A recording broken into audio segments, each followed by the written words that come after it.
le petit point de John Cena de la semaine, on a eu quelques petites infos. Il l'a lui-même dit, il devrait faire environ 36 shows en 2025. Il avait annoncé entre 30 et 40 shows. 36 car 3 shows par mois. Ça, j'avais pas vu comme ça. 3 x 12, Antoine? 36. 36, visiblement. Est-ce qu'on serait sur 3 shows par mois? Je ne sais pas. En tout cas, c'est vrai que ça pourrait se faire. Alors, c'est quoi? Moi, je m'attends à quoi? Je m'attends à ce qu'il soit... Alors, évidemment, pas là, à chaque row, de toute façon, il peut pas, 36 shows. Je vous rappelle qu'il y a 52 semaines dans une année, normalement. Moi, je m'attends à ce qu'il soit là de temps en temps. Surtout en début d'année, ça, c'était les rumeurs. Mais je m'attends aussi à ce qu'il fasse quelques live events. Alors, pas des live events au fin fond du Texas, mais par exemple, si la WWE organise un live event au Mexique, si la WWE organise un live event en Inde, j'imagine qu'il y sera, parce que lui-même, il le dit. Je ne sais pas s'il veut vraiment le faire ou est-ce que c'est peut-être un discours de marketing, mais il dit « Je veux remercier le public à travers le monde ». Donc j'imagine que dès que la WWE va booker des shows à travers le monde, John Cena sera dessus. Ouais, puis même à l'époque, les gros live events, il les faisait. Là, il a tout fait, ce gars.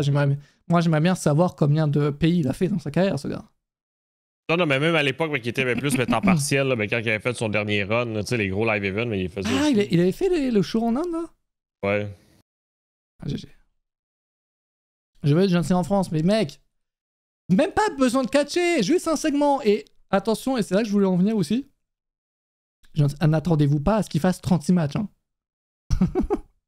C'est bien 36 shows.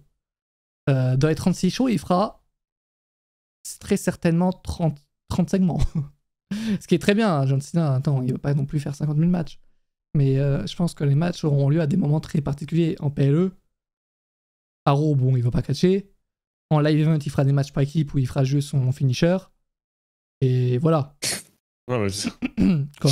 Non, mais il faut. Non, mais c'est sûr, mais il faut que ça soit historique. Mais qu'est-ce qui se passe? Il faut que ce soit bien. Mais c'est sûr. Il faut pas que ce soit random non plus. Là.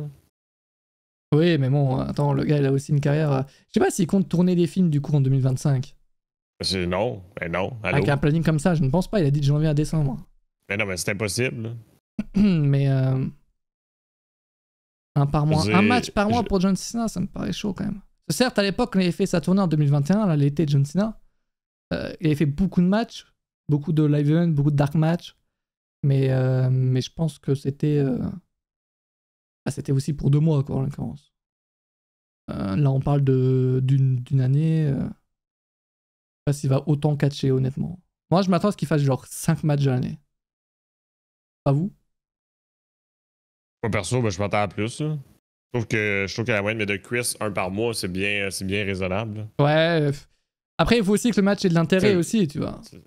Oui, mais non, mais c'est pas compliqué. Je veux dire, il va ressortir des adversaires du passé, des adversaires du présent. Moi, j'aimerais le voir à le titre des États-Unis qui fasse des Open Challenge. S'ils veulent faire des matchs. Non, mais s'ils veulent faire des matchs. Après, oui, lui, il lui faut le titre intercontinental, pas le titre des États-Unis. Bah, tu lui donnes le titre intercontinental et il fait des Open Challenge, voilà. Faut pas oublier que 2025 sera l'année de John Cena, tu sais, fait qu'il faut qu'il soit là. Déjà, il va catcher Rumble, Bison Chamber, ouais, c'est bien. Ouais, déjà, ça, on est sûr. Ouais, donc il fera au minimum tous les PLE, j'imagine. Il va catcher à tous les PLE. En tout cas, tous les gros PLE. Sauf ça en Europe, là. Aïe. Non, mais même, tu vois, par exemple, tu vois, Backlash, on se dirait, oui, bon, il va pas y avoir John Cena. Mais par exemple, si Backlash a lieu en Italie, parce qu'apparemment, il y a une rumeur, la WWE aimerait organiser un PLE en Italie l'année prochaine. Vous y allez si vous voulez voir John Cena, puis c'est tout. C'est pas compliqué s'y rentre, là, tu sais, je veux dire, c'est... C'est à côté, c'est vrai. Qu'est-ce que je veux dire? Je ne sais pas. Oui, bah, Backlash, aller en Italie, je pense que John Cena, il ira, tu vois. Alors que si c'était aux États-Unis, bon, on s'en fout un peu. Ouais. Bref, voilà. Qu'est-ce qu'il nous dit? Oui, il veut catcher au Royaume-Uni. Bah, alors, attends, mais ils vont faire un PL au Royaume-Uni, hein, un PL en Italie. Et entre les 2 pays, ils vont pas venir. Pas pour la France. Bam. Donc, avoir son rappel au Royaume-Uni. Et en même temps, il dit que aucun match après décembre 2025. Ce sera sa vraie retraite. Est-ce que vous y croyez? Ça, c'est important. Il a dit aucun match. Mon dernier match en décembre sera mon tout dernier match de ma vie. Exact. Je veux dire, il a fait la grande promesse, là. Il l'a juré. Il dit qu'il a toujours une grande confiance avec les fans. Ça va continuer. Il jamais dire jamais, évidemment. Que ce soit pour son ego à lui ou n'importe quoi. Puis il a dit qu'il n'y a aucun chèque qui peut l'acheter. Moi, j'y crois à 110%. Moi, j'y crois vraiment. Moi, j'y crois vraiment, mais aussi. Surtout qu'il y a notre John Cena, tu sais, il y a une carrière ailleurs aussi en prime. Là. C'est pas comme l'Undertaker, mais qui reste chez lui au Texas à attendre. Tu sais, je veux dire, lui, je veux dire, quand sa tournée de 2025 sera finie, là, je veux dire, il va retourner au cinéma comme il fait déjà, là, il est super occupé. Ouais. Puis en plus, ben, il faut pas l'oublier, il l'a dit encore dans cette même déclaration-là, il va rester dans la grande famille WWE comme ambassadeur. Donc ça veut pas dire qu'il sera pas là sur les écrans, là, donc il pourra être là. Il va continuer à faire des segments, mais pas de match, effectivement. Ouais, moi je pense que je le crois aussi, parce que évidemment, dans le cas, je ne vais jamais dire jamais, évidemment, on le connaît. Mais John Cena, je pense que c'est très particulier. Genre, ça ressemble pas du tout à l'Undertaker. Ça ressemble pas du tout à C'est vrai que John Cena a jamais menti. Tu sais, je veux dire, tu sais, mais qu'est-ce qu'il disait? Ben, c'était vrai tout le temps. Là. Je pense que ça fait des années qu'il doit se préparer à la retraite. Là, il a dit, OK, oui. c'est 2025. En plus, voilà, il sait que il peut plus catcher comme avant en pleine forme et tout. Ça fait déjà des années, mais qu'on fait des articles sur Catch News où est-ce qu'il parle de sa retraite. Là. Tu sais, il pensait sérieusement. Et puis, Sakara Cinema, je pense que c'est bon, tu vois, il veut y rentrer une fois pour toutes, et arrêter le catch, parce que, évidemment, quand tu catches, tu dois mettre pause un peu le cinéma, quoi. Donc... c'est ça. Donc c'est la fin d'une grande génération, tu sais, mais comme il disait aussi, c'est le moment de rassembler grand-père, parents, toi et enfants. Et tu peux pas annoncer 6 mois avant que tu vas prendre ta retraite en 2025 et catcher après 2025. Genre, c'est pas possible de faire un énorme coup marketing comme ça, tout ça pour que ce soit faux, genre. Donc moi, je pense qu'il l'a accepté. Il a même, je pense, honnêtement, accepté depuis très longtemps, mais il continue pour le plaisir un peu. Et puis voilà, 2025, c'est bon, là. Ah, pour ça? C'est que 2025, il faudra profiter. Hein. Dernier match de John Cena. Ah, mais c'est la fin d'une époque. La fin d'une ère. Comme fou. Ben oui, disons, mais ça, c'est vraiment fourette. Je veux dire, c'est vraiment la fin de tout ça. Là. Je veux dire, c'est le Hulk Hogan des temps modernes, c'est le Stone Cold des temps modernes. Hulk Hogan, il a pris sa retraite comment? Là, précisément à la comment... à la TNA, ouais. Exact. Exact. Puis... un dark match de la TNA. Cool. Ric Flair, il l'a pris dans son dernier match pay-per-view, le last match ever. C'est ça, moi, en fait, moi, c'est ça qui me dégoûte un peu pour la plupart des catcheurs. Moi, le Hogan, j'en ai un peu rien à foutre, mais. En fait, les catcheurs veulent toujours continuer et généralement, leur dernier vrai match, c'est pas. Parce que le gars a voulu continuer, puis du coup, l'histoire n'a fait que son dernier match. Comme Ric Flair, tu sais, son dernier match, après, Ric Flair, pour le coup. Contre Shawn Michaels, puis il a fait la connerie d'aller à TNA. Exactement. Il regrette d'avoir été à TNA, il le disait encore.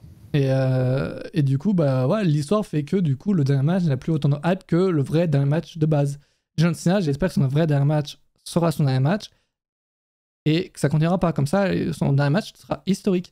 Là, le match contre Shawn Michaels et Ric Flair, au final, tu sais qu'il y a quand même, je suis choqué, comme s'il y a énormément de gens qui croient que c'est vraiment son dernier match. Ceux qui n'ont pas suivi. C'est sûr que si t'es pas au courant avec la TNA existe, puis t'es pas au courant du pay-per-view que lui a fait récemment. Tu crois, mais. C'est sûr que oui. Mais ça ajoute plus de prestige, quoi. Attends, il faut que.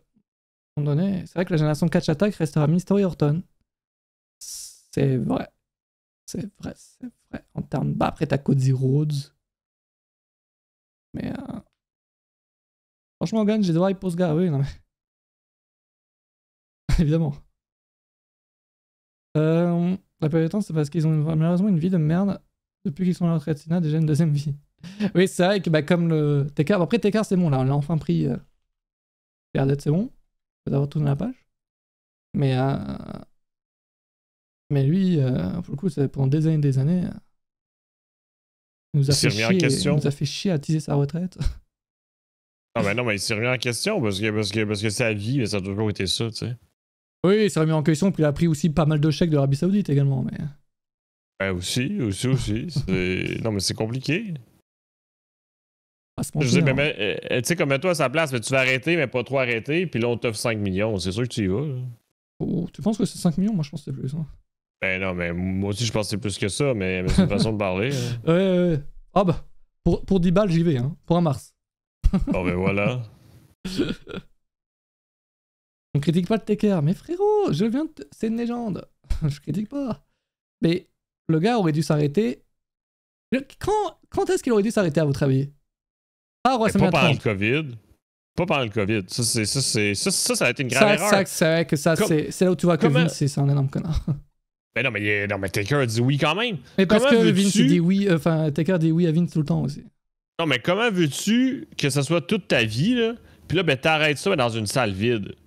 Hey, je suis désolé, là. Je suis désolé, mais le catch, c'est toujours devant du public. Là. Je veux dire, il pouvait pas arrêter ça devant une salle vide.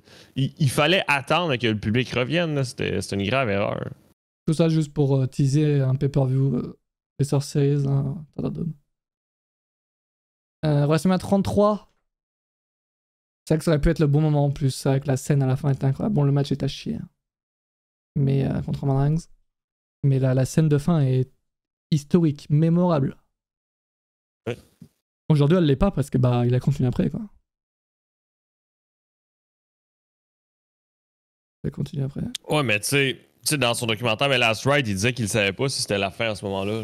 Bon, tu sais que moi, je pense que ce documentaire-là, c'est vraiment l'un des meilleurs dans le catch. Hein, de Last Ride. Franchement, c'est... Tu suis l'Undertaker, qui est un personnage qui n'a jamais voulu parler. Ouais.